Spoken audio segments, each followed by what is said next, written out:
Vatrer battery power pack. Remember? Go back, you can go back and watch that video where I made that. Anyway, it comes, so here you go. Here's my power supply. So that makes it really easier than stringing it a cord, I think. Anyway. Yep.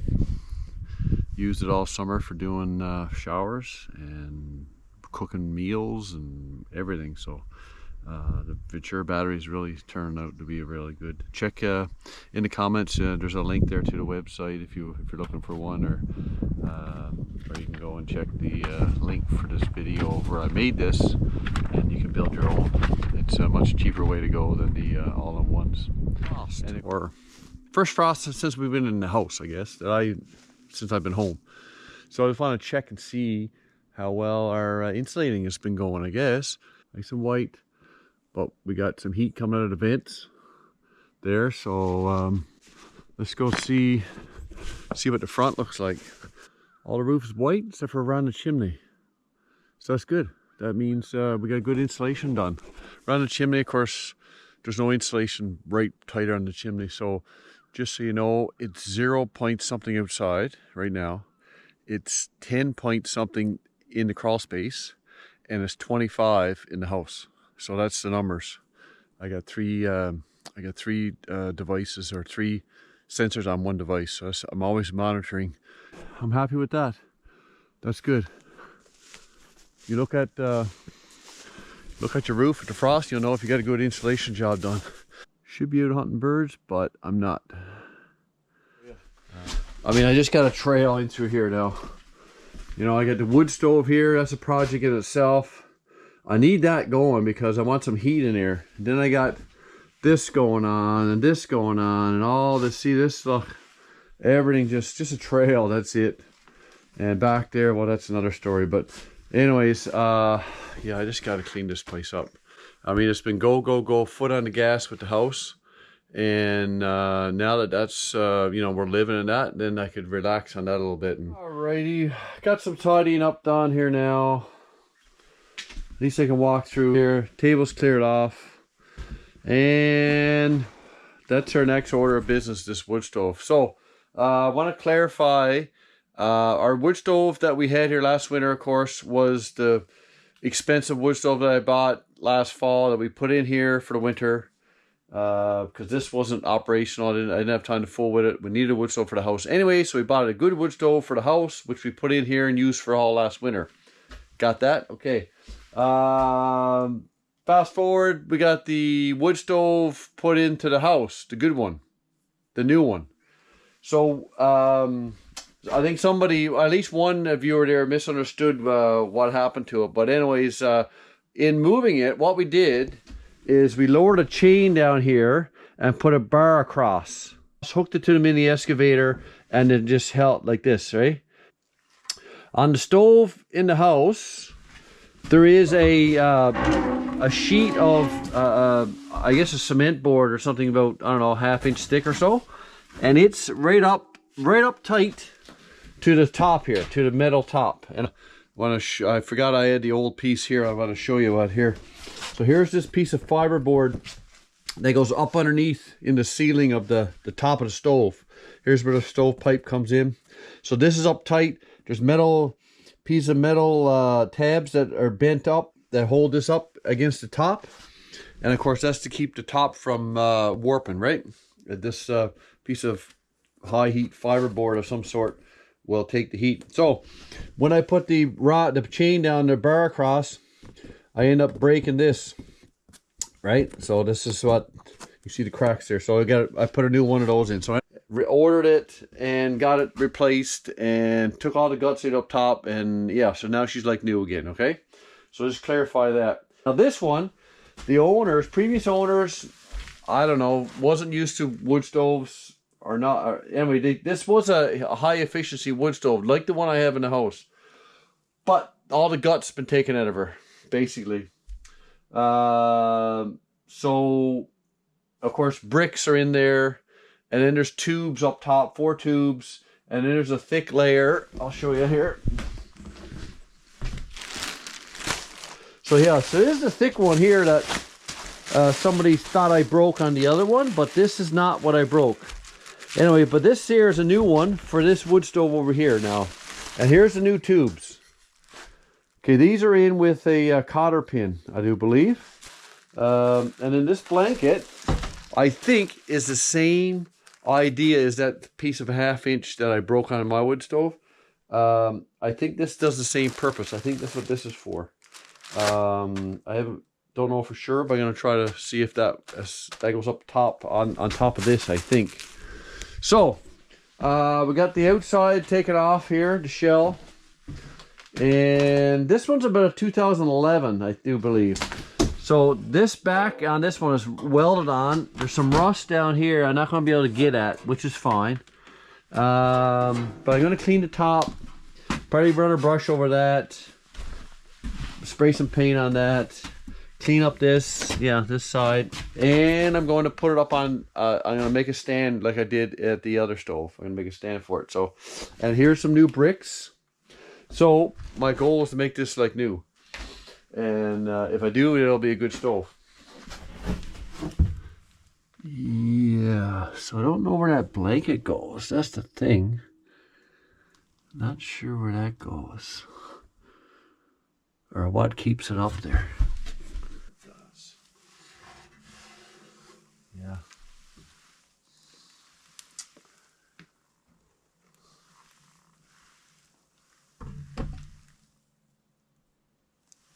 I have to do some research on that to find out where that blanket goes, but okay. All right. Yeah, so this is a pretty. I don't know where this goes or how it goes in there, or what keeps it up. I don't know. Maybe it just sits on the top of that. So I figured out that blanket, I think, anyways, what I found. I can't find anything on this stove. This stove was built 2011. And now the Drolet are very similar. So what they got is they got the tubes going across, and then that vermiculite, I think it's called. That's what this piece is. And then this blanket goes on top of it, apparently. And then there's another, like, it looks like the cutout for the chimney. They just lay it on there like a weight for some reason. So I don't know what that's about. Maybe I can find a piece of steel out there. Yeah, anyways, I'm putting bricks in now. So here's one there. Let's go with another one here. Okay, now I gotta cut it. I need a piece down here, and then I need one here, I guess. So, and then I'll start sticking them on the sides and see. I think they're too long for the sides. Oh, yeah, they're too long for the sides, I think. Anyways, yeah, and then I gotta get this stand built. So I'm just doing a bit of sanding here, places I can't get at, or you know, places that's standing right out at me here right now. I'm not gonna be able to get all the rust off of this everywhere. All I can do is rough it up and give her a fresh paint job. That's all I can do.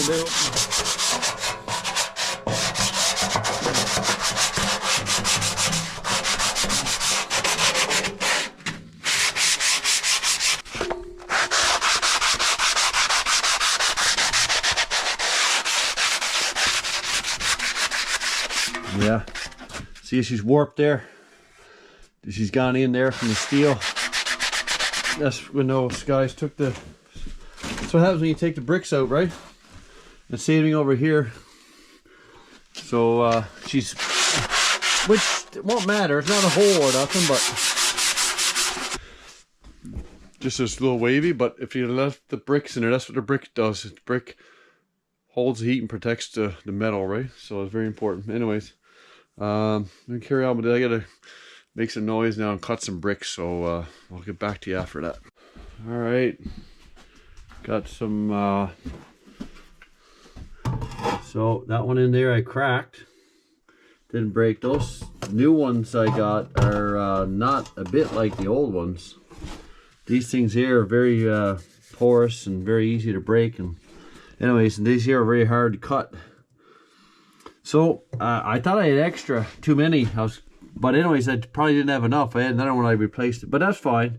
What happens is that'll fill up with ash and whatever, and that'll be good enough. Bit of an extra gap, a little bit of an extra gap here, but that'll fill up with sawdust. You don't get that direct heat, the wood up against the wall.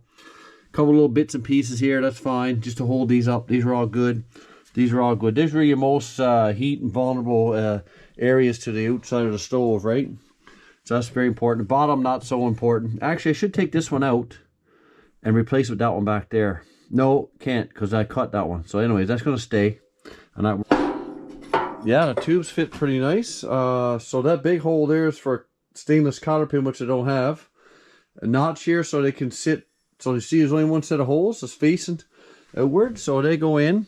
There's a notch cut in. There's a notch cut in here in all these holes for the tubes. And you gotta, actually you slide in this way first.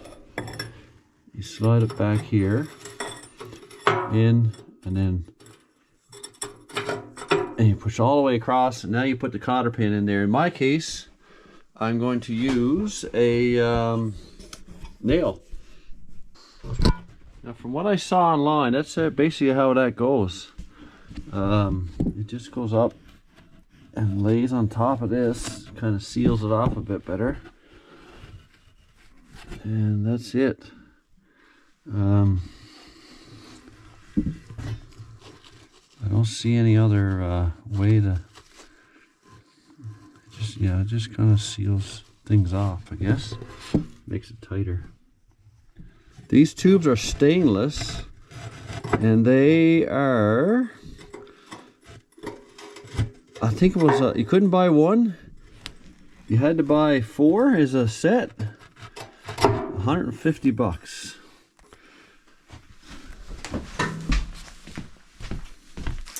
Because I had one, so I needed 3, but they made me buy 4. Okay.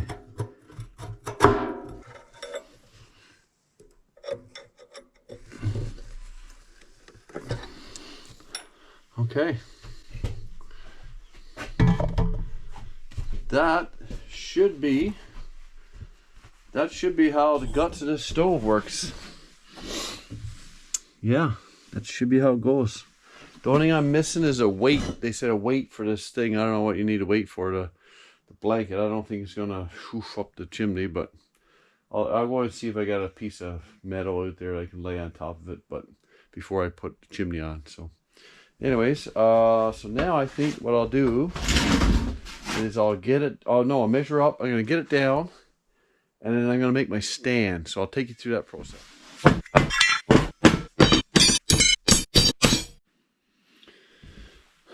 So this is the way I built this. Something on the bottom and flat on the floor so you can easily sweep around, of course, on both sides. I should put a piece across here too, maybe. Yeah, I think I will put a piece across there. Just gonna cut one. And then the top here, I'm just using this rebar because it won't be seen, because it's going to be underneath the lip of the stove. It's going to be up underneath here. So that's good. You won't see that. I'm going to paint this black, of course. And yeah.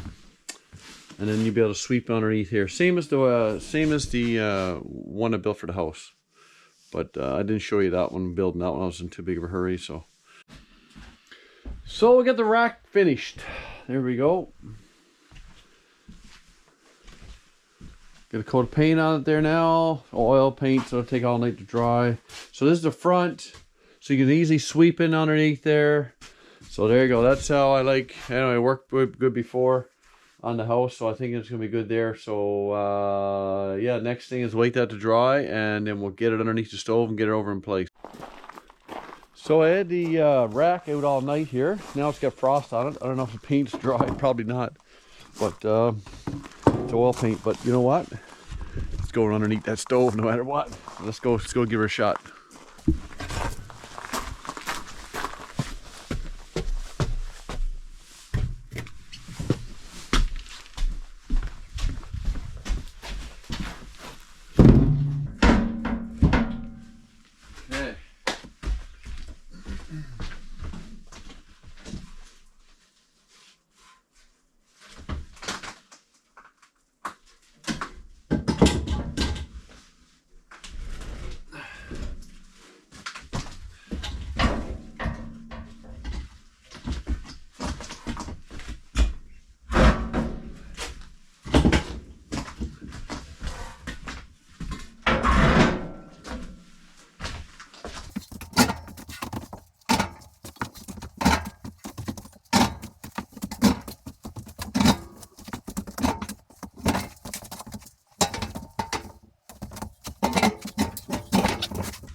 we go. Fits nicely. Hey?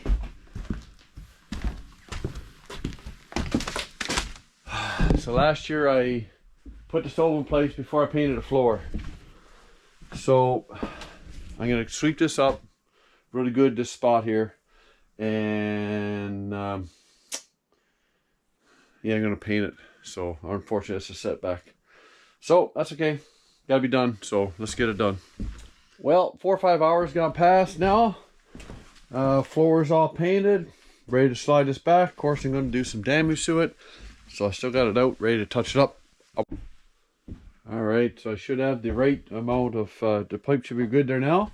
So the diagram I looked up with this blanket in here, it had a plate. It looked like the hole that was cut for the actual stovepipe was laid inside, laid on the plate. So instead of that, I get this thick piece of flat bar I'm just going to leave right there. But on the diagram it showed a round circle just like this that was just sitting there. So anyways, that'll suffice for that.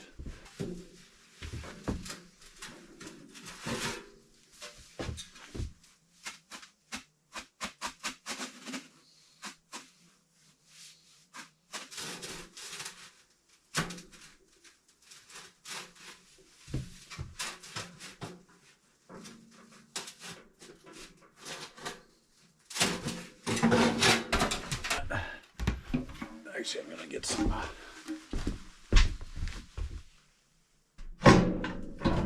Yeah, I thought about putting a drafter or a dampener in this one here. I was going to put it in there, but there's not a lot of draw here. Yeah, I don't think I need it. Really don't think. So I'm gonna leave that out. I don't want to fool with it now. If I put it in anytime if I figure I need it, but okay, that's open. Now this needs a new gasket. Look at this. So right here, there's a big piece got out of it right here. So I got to do that someday.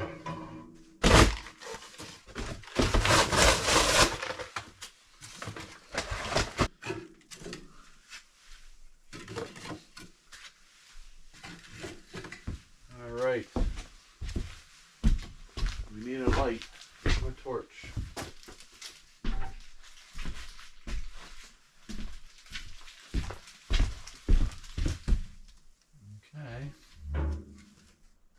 Curious to see how this stove performs now with the guts put back in her.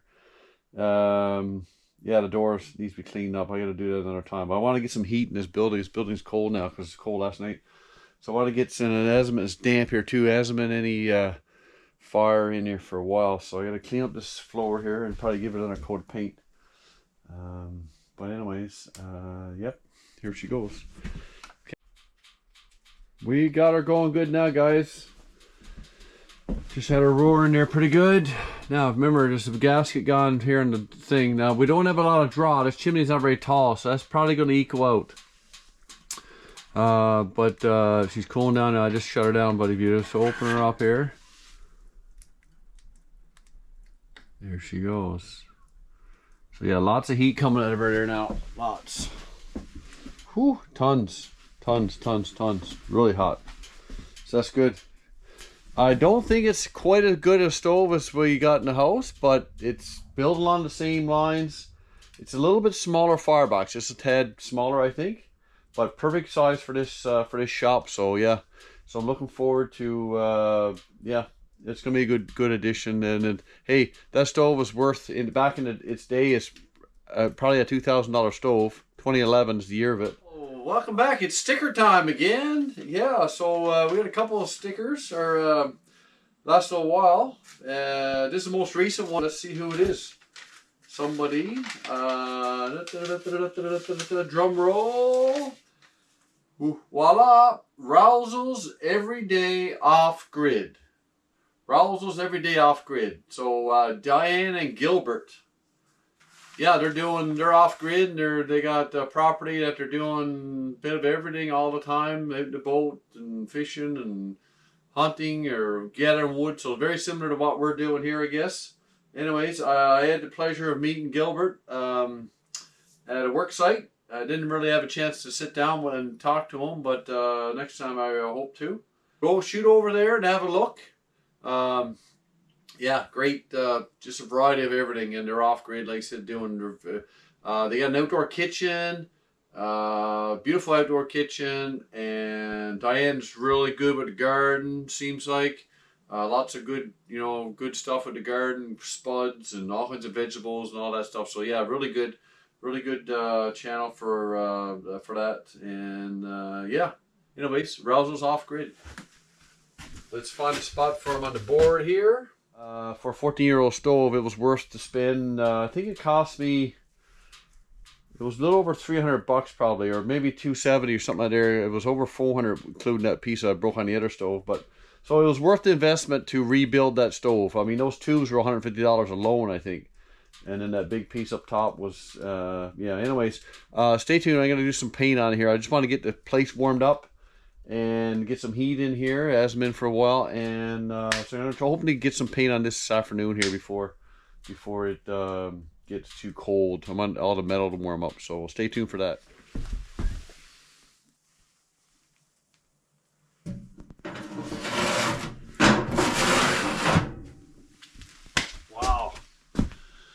Wow, look at that, guys. Now, this looks like a brand new stove, I think. So I got flat black all around here. This is a satin, so the metal satin, and then this is flat black. You see some streaks there because I lit the fire and I had the fire going as I was painting it, so it was drying up really quick. It didn't give a chance to level out, but that's okay. It's got a little bit of drying to do yet, I think. It'll go $1. I'll put another coat on it when it's all cooled off, like tomorrow morning or something. Anyways, yeah, so I painted that. You could change the color of the stove if you want to by painting these panels, because they're, it won't burn up. They don't touch the side of the stove. So, but anyways, I like the look of it. It cleans it up nice. In no time, it'll be dusty and dirty in here, right? But taking that old stove and redoing it, I'm really impressed with how it turned out, and it burns really good. Like, I can't believe those guys gutted the good stuff out of it and turned it into a metal box, because it really works good, I gotta say, as you can see. And that's just scraps of lumber and stuff, right? So I haven't tested it yet to see how long it lasts, but it's on par with our new stove. So it's I mean, this is if you get a cheap one like this, it's going to cost you $2,000 nowadays for sure. So, and this is a little bit smaller firebox than our one in the house, so a good appropriate size for this shop. So that's good. So yeah, I'm so pleased with this. It's well worth the investment, the $300-400 I had to spend to put the guts back in it and a bit of paint, right? So anyways, she'll be good for the shop for sure for a long time. So I just got to put some screws in our pipe here, and then I'm good. I'm happy with it. So yeah.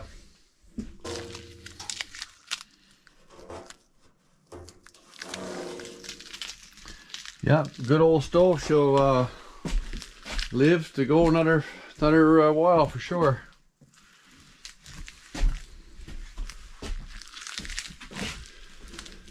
Thanks for sticking with me here on the stove rebuild. And so yeah, shoot me a comment. Tell me what you think.